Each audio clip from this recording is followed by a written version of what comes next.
Pai. Em nome de Jesus.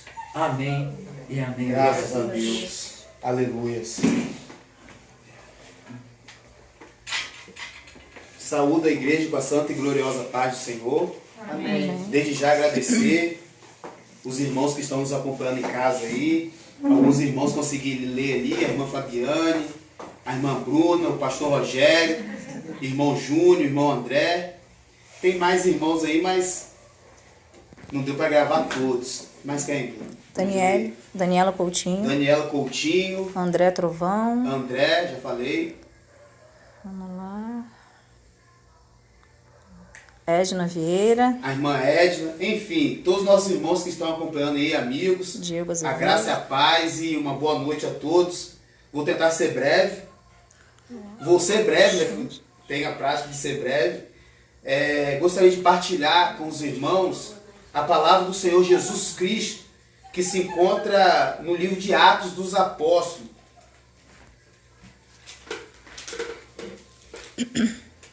Atos 11, 19.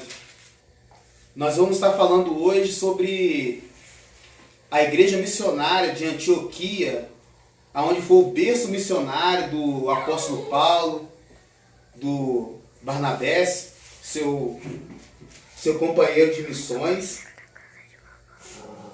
É Barnabé mesmo, isso que tinha falado errado. Essa igreja foi o celeiro aonde começou as viagens missionárias do apóstolo Paulo, a igreja que financiou as viagens missionárias do apóstolo Paulo de Barnabé. Vamos ver o que essa amada igreja de Antioquia, a primeira igreja a ser alcançada pelos gentios daquela época, os gregos, né? Façamos a leitura da palavra do Senhor. Os que tinham sido dispersos por causa da perseguição desencadeada com a morte de Estevão, chegaram até Fenícia, Chipre e Antioquia, anunciando a mensagem apenas aos judeus. Alguns deles, todavia, cipriotas, creneus, foram a Antioquia e começaram a falar também aos gregos, contando-lhe as boas novas a respeito de Jesus Cristo. A mão do Senhor estava sobre eles, e muitos creram e se converteram ao Senhor. A notícia desse fato chegaram aos ouvidos da igreja em Jerusalém, e eles enviaram Barnabé a Antioquia. Este ali chegando, vendo a graça de Deus, ficou alegre e os animou a permanecer fiéis ao Senhor de todo o coração. Ele era um homem bom, cheio do Espírito Santo de fé, e muitas pessoas foram acrescentadas ao Senhor. Então Barnabé foi até Tarso procurar por Saulo, e quando o encontrou, levou para Antioquia. Assim, durante um ano inteiro, Barnabé e Saulo se reuniram com a igreja e ensinaram a muitos. Em Antioquia, os discípulos foram pela primeira vez chamados cristãos. Uma grande referência para nós aí, queridos, que vamos falar sobre isso também. Naqueles dias, alguns profetas desceram de Jerusalém para Antioquia. Um deles, Ágabo, levantou-se pelo Espírito e predisse que uma grande fome sobreviria a todo o mundo romano, o que aconteceu durante o reinado de Cláudio. Os discípulos, cada um segundo as suas possibilidades, decidiram providenciar ajuda para os irmãos que viviam na Judéia, e o fizeram enviando suas ofertas aos presbíteros pelas mãos de Barnabé e Saulo. Amém, queridos? Amém.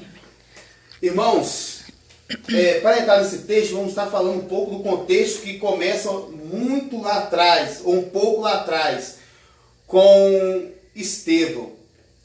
A igreja foi constituída pelo próprio Jesus Cristo, e ele falou que as portas do inferno não prevaleceriam contra ela. E de fato, até hoje, não tem prevalecido e nem vai prevalecer. Uma esperança para nós de fé. Porém, naquele período, o que aconteceu? A igreja começou ganhando destaque, crescendo, e chegou em outras cidades. E o que aconteceu ali foi que muitos judeus de outra cidade creram na palavra e a igreja foi crescendo, os apóstolos, ficou difícil para os apóstolos cuidar de todas as coisas, de tudo aquilo que não fosse apenas a palavra de Deus. Eles precisavam se importar com a palavra de Deus, com a pregação da palavra, com o ensino da palavra. Então, decidiram separar 7 homens de fé, tementes a Deus e cheios do Espírito Santo.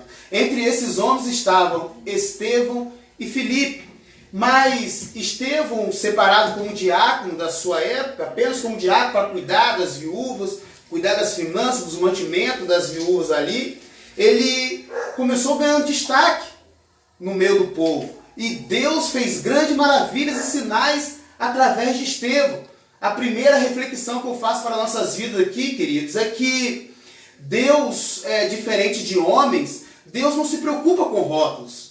Deus não se preocupa com rótulos de pessoas para ele poder usar. É só a pessoa se lançar para ela ser usada por Deus.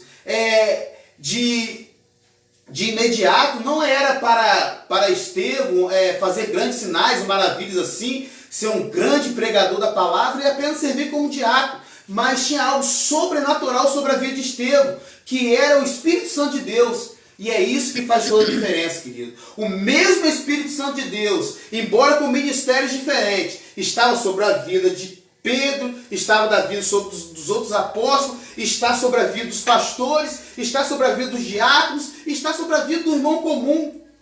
O mesmo Espírito. O que o Senhor espera de nós é que nós nos lancemos na presença dele. Pois bem, então, o povo, os judeus daquela época, triste, felizes, com raivas da palavra do reino, do evangelho, que está tomando tantas dimensões assim, eles decidem prender Estevão.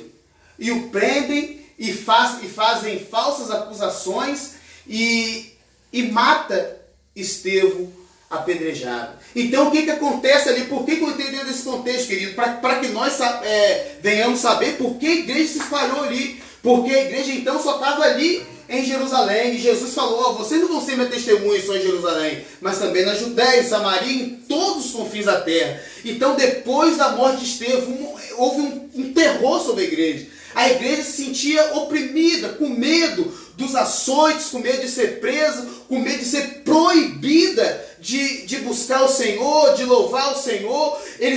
Nós lembramos lá atrás que em algum momento Pedro entra no templo e o homem estava ali aleijado e Pedro ora sobre a vida daquele homem se levanta. Agora os apóstolos não se encontram mais nessa condição. Eles não têm mais a liberdade de estar no meio do templo, buscando a Deus, orando a Deus, falando com Deus. Mas o interessante, querido, que todos vocês sabem é que quanto mais a igreja era perseguida, mais a igreja crescia. Mas não somente crescia, querido. Quanto mais a igreja era perseguida, mais a igreja viu o poder de Deus. Aleluia. Muitas das vezes... Alguém pode me dar um pouco d'água, por favor? Que eu falo rápido e acabo... Muitas das vezes, querido, nós achamos que as dificuldades, que os empecilhos vêm para nos aprisionar, para tirar o nosso... Às vezes nós pensamos que essa pandemia vem para nos tirar apenas o direito de cultuar. Mas nós não estamos vivendo nem um pouco daquilo que aqueles irmãos viveram no passado. Não estamos vivendo talvez nem 5%, nem 10%. Talvez isso tudo que esteja acontecendo seja para acontecer aquilo que aconteceu lá na igreja de Jerusalém. Com a perseguição, com a praga, com a pandemia, o povo a igreja crescer, aumentar e ver o poder de Deus. É nesse momento, querido, que Deus mostra o seu poder.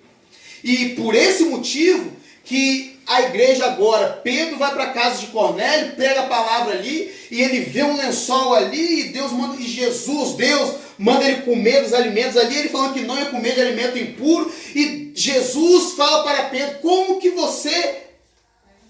Chama de impuro aquilo que eu já purifiquei. Não ouvi? Chama de impuro aquilo que eu já purifiquei. Aleluias!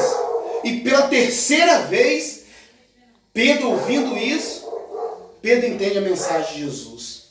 Por três vezes lembramos que Pedro negou Jesus 3 vezes. E por 3 vezes Pedro falou, e Jesus perguntou a Pedro: tu me amas, tu me amas? E Pedro: eu te amo, eu te amo, eu te amo. E agora 3 vezes de novo. E Pedro se lembra que essa mensagem é de Jesus. Então Pedro começa a pregar ali. O Espírito de Deus vem sobre a família de Cornélio e todos daquela casa aceitam Jesus Cristo como Salvador. E não somente isso, a igreja continua a se espalhar. Agora um soldado romano recebe a palavra de Deus, mas mais na frente, agora entrando dentro desse contexto aqui, os gregos também recebem a palavra de Deus, com todas as suas crenças, com todas as suas filosofias, com todo o seu entendimento, mas tem que se render diante do Rei da Glória. Todos irão se render diante do Rei da Glória. E a primeira característica que eu gostaria de falar com vocês, que já falei, foi a perseguição. A segunda característica, quando a mensagem chega naquele lugar, a atenção daquele povo. Quando a mensagem não foi qualquer mensagem, foi a mensagem do Reino de Deus. A mensagem da cruz chega naquele lugar, aquele povo, aqueles gregos, ouvindo aquelas palavras, aquela mensagem, então eles talvez comecem a perguntar: que palavra é essa, que mensagem diferente é essa? De um Deus que andou no meio do povo, que se entregou, foi crucificado e ressuscitou. E esse povo presta atenção na palavra de Deus. Muitas das vezes, querido, nós deixamos de ouvir Deus, nós deixamos de ter um entendimento com Deus, é porque não prestamos atenção na tua palavra.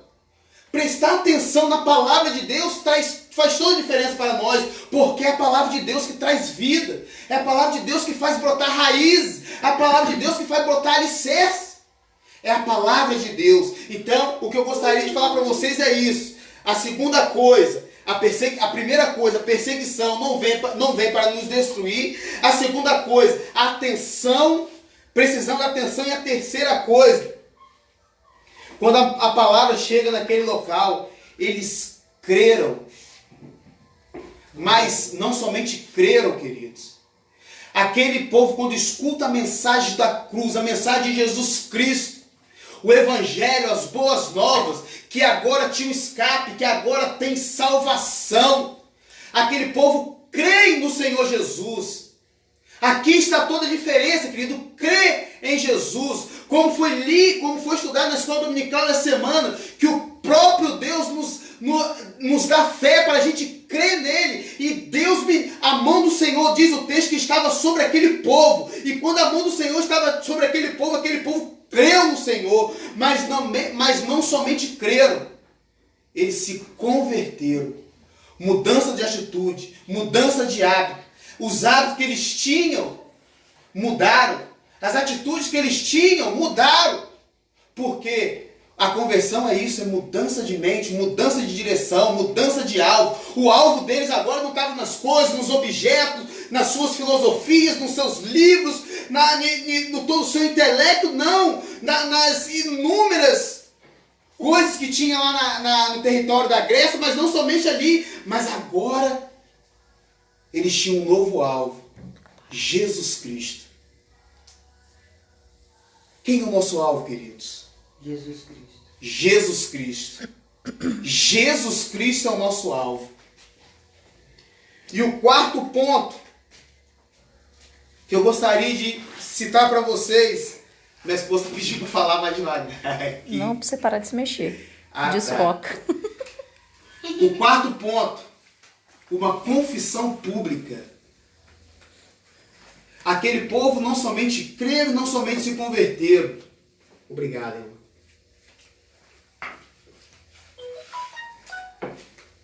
Mas eles deixaram explícito para o povo daquele local a quem eles pertenciam. Brilhou. Queridos, essa reflexão, o quarto ponto que eu gostaria de deixar para vocês, é uma coisa tão simples, mas é uma coisa tão essencial nos dias de hoje. Uma confissão pública de quem nós somos, de quem nós pertencemos. A nossa rua precisa saber de quem nós somos. O nosso trabalho, as pessoas precisam saber de quem nós somos. Os nossos vizinhos precisam saber de quem nós somos. Todos precisam saber de quem nós somos e quem está sobre nós, o Espírito Santo de Deus. E aquele povo, quando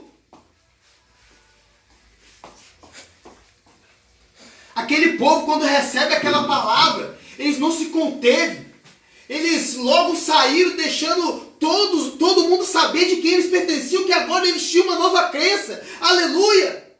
Quantos de nós não tínhamos uma crença diferente, queridos? E agora nós cremos em Jesus Cristo, e nesse crucificado, e nesse que um dia voltará para buscar os seus, queridos. Glória a Deus. Aleluia.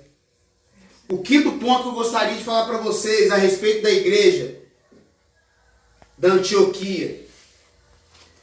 Eles se tornaram não fizeram apenas uma confissão pública, eles se tornaram evangelistas. Eles começaram a pregar, não somente com as suas vidas, o seu testemunho mudou, lógico.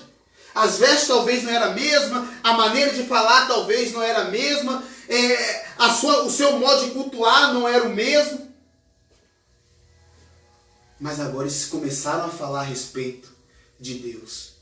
E quando Barnabé chega naquele local ali e vê e começa a ensinar aquele povo, e a palavra de Deus diz que a igreja começou a crescer, a igreja crescia. Por quê? Porque aquele povo dava um testemunho de quem eles pertenciam e porque aquele povo falava de Jesus. E quando nós falamos de Jesus, querido, o Espírito Santo testifica e faz do pecador entender que ele é pecador e que ele necessita de Deus, de Jesus.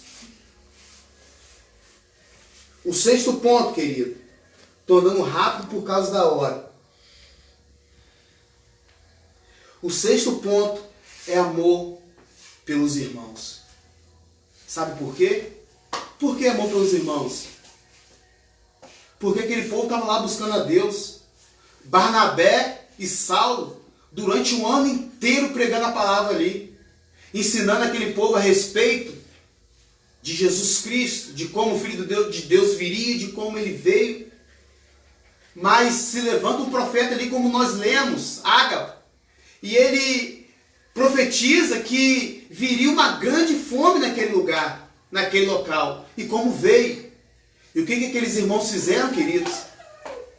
Cada um dentro da sua possibilidade.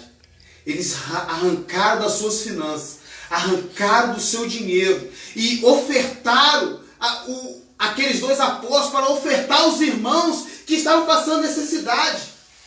Isso é amor, queridos.